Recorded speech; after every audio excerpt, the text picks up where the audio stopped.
last video, we talked about how parenting styles can influence a child's development and behavior, and we were kind of leaving off on talking about how birthing order also has effects as it pertains to a child's development and personality.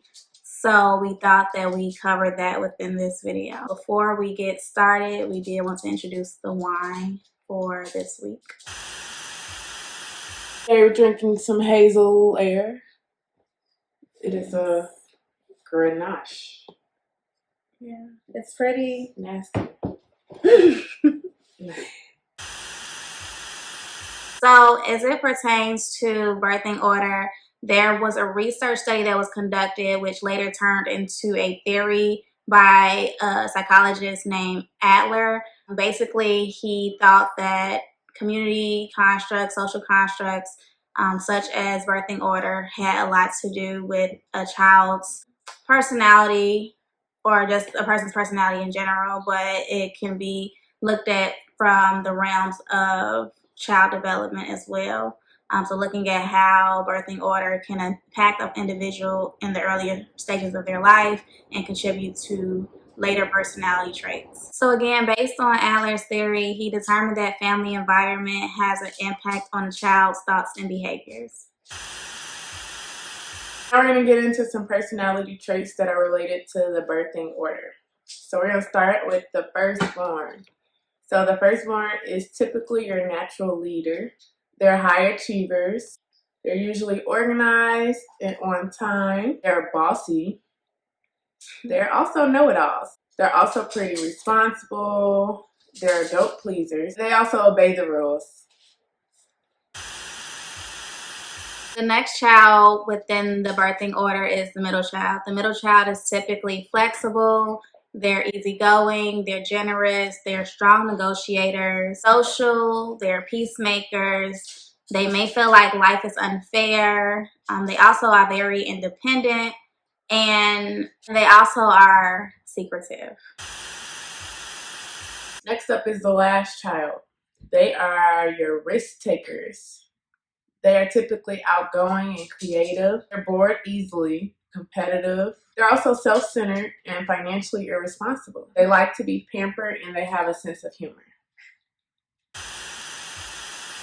So the next we have is only children. These children are typically close to their parents. They demonstrate self-control. They are leaders. They're mature. They're dependable yet demanding. They're unforgiving, private. So based on, what we talked about, I want you all to kind of think about, do you have these personality traits? Think about where you fall within your birthing order, within your family, and if you demonstrate some of these traits. So do you think they're spot on, or do you think you may fit within multiple different categories? As I say, because you could definitely fit in multiple categories, especially if you have a complex family dynamic, kind of like myself.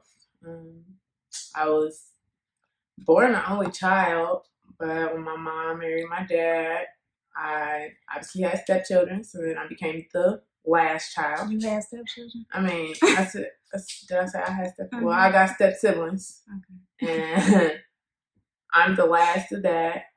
And then out of my half siblings, I'm the firstborn. So I got a lot of traits going on there, and pretty sure I can fit in all of them.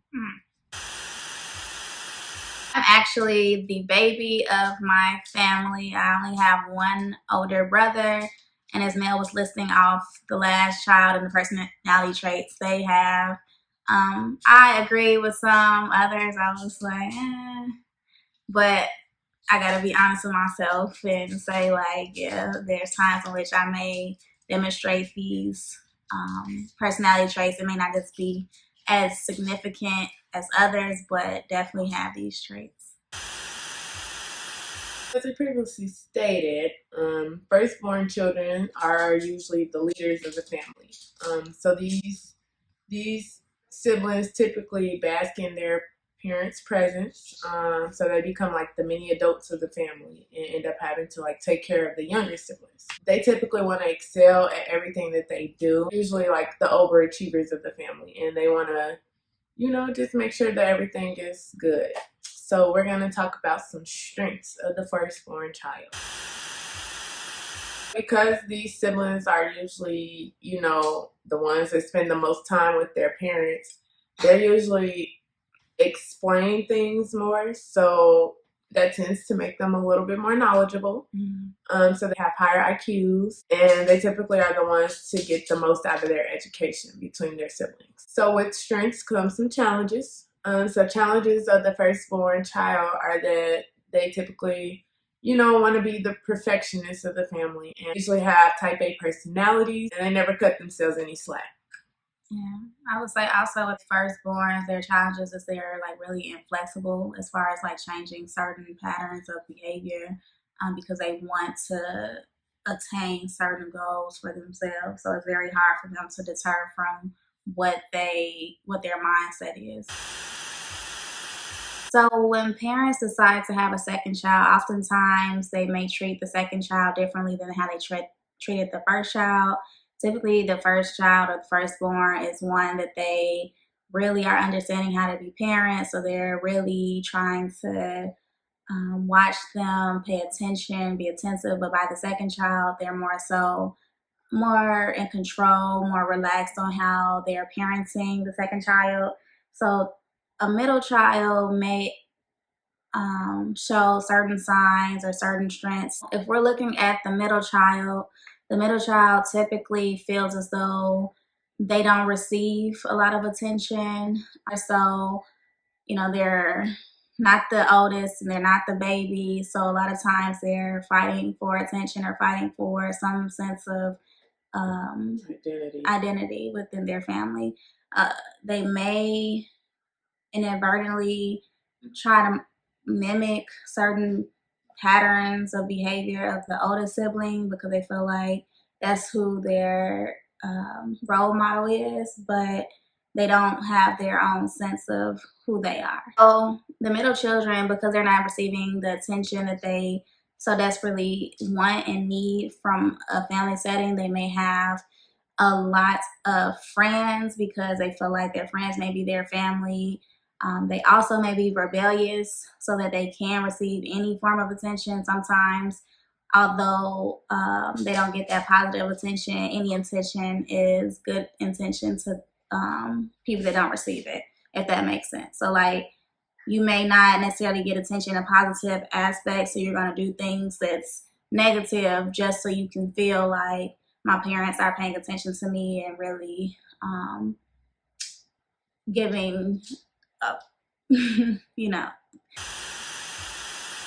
I'll also say they're the peacemaker. So a lot of times when things are going array within like family, they may be the one that can look at things neutrally because they feel as though they're not receiving the most attention as the first and the last child. So middle children possess the strengths of being able to just go with the flow, given that when they do have a younger sibling that comes along, they just have to kind of fit in within that family dynamic and really understand what it means to compromise and negotiate. They also form stronger bonds within their friend networks, given that they're not necessarily receiving the same type of attention that they would like in the home. So they are more so making their friend groups their family. So as I talked about earlier, middle children are ones that may not receive the adequate attention that they so desperately are longing for because they do have the older and the younger child that is more so receiving the attention. So a lot of times they feel like their needs and their wants are being ignored, which perpetuates into them not really feeling as though they have any voice and having to do certain things in order to get attention or get recognized. So the youngest child, like we stated before, is typically outgoing. They can be manipulative, fun-loving, and complicated. So the parents usually have a hands-off approach. by the time it comes to the younger sibling. So they're tired. Like, they just gonna let them do what they want to do.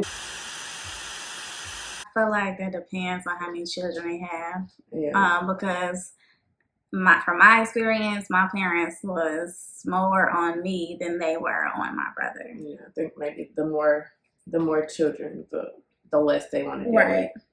So these are also typically the center of attention. They're very self-centered. They want all eyes on them. So some strengths for lastborns.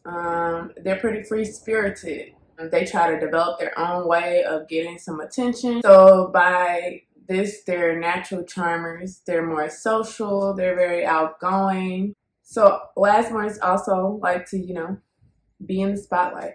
So they could be your actors, comedians, and sports players. Some challenges of the lastborn is that they often feel that nothing that they do is important and that they can't come up with their own way of doing things because they think that maybe their older siblings have already done it and they don't want to, look like copycats. So manipulative. They learn at an early age how to get their way. So, like I said, they're natural charmers. Pretty sure they get their way. They're also least likely to be disciplined, which is probably playing more into the manipulative stage. Because their parents are hands off. They're like, okay, whatever. You're just going to do you anyway. The parents, they tired. They don't want to deal with no more kids. I would say, like, take everything we're saying with a grain of salt, just because families are different. Yeah, every family dynamic is different, and although you may fit within this birthing order, it's more so to provide you with the personality traits and certain challenges and strengths that you may possess, but it's not engraved in stone that this is exactly what you do or exactly who you are. Because yeah, some things I ain't necessarily agreeing with, but so you don't think your parents coddle you? No, I feel like they're very hard on me. There's certain circumstances in which they may do things for me, but as far as me doing things on my own, I feel like they kind of let me explore. Other than that, like, I feel like I was given some reign into doing things, but more so it was very hard getting away with stuff or being able to do anything with my parents. They were always on me. Okay, so in regards to only children, they hold a unique position because they don't have any other siblings around them to either feel inadequate or feel that they're copycats. Typically only or in competition, I would say. Right.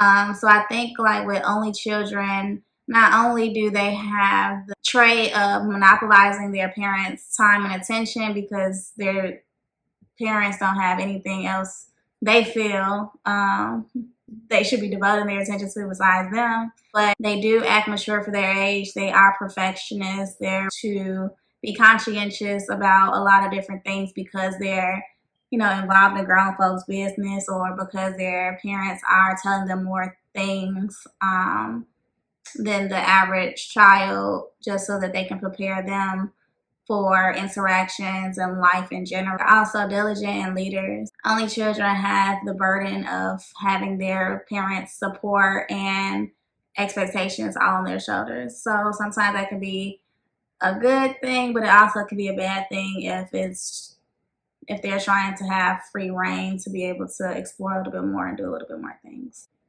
Although there aren't any challenges because only children are just great, why would we have challenges? Speaking from a person that has been in the only child position, I would say that we do have some challenges. We could be very set in our ways, and it's hard to share your personal space, like your personal items, anything. Like I struggle with sharing. I really do. And I definitely was gonna say, like, as far as only children, because they're not used to sharing. No, I'm selfish. I can be very selfish at times, and I think that's definitely a challenge. However, strength-wise, I do think that, like, you know, I am a leader because I do everything on my own. Like, it's nobody that I had to, look up to for real until I got my, siblings. But when I was growing up, I was raised as an only child, so I didn't have anybody to, learn things from. I kind of had to learn on my own, and I think I did a good job. Would you say like there's a codependency factor in play with your parent? Yeah. Like they do everything for me, so why do I have to? Like, but I mean, I think I'll be able to do things on my own. It's just if I don't have to right now, why should I? So codependency, for those that don't know, is where you rely on your parents, your parents rely on you. So you, for instance, if you need to do something, you can rely on them to do certain things, and then if they need something from you, that they can rely on you to do it. So like if you're ahead of like your parents' finances, or you're taking care of that, and they're relying on you to do that as well, given you're of age to do it, but sometimes you may have parents that rely on like their younger only children to be able to go here, do this or do that. So they're a lot of times taking the role of another parent or as an adult to handle adult responsibilities.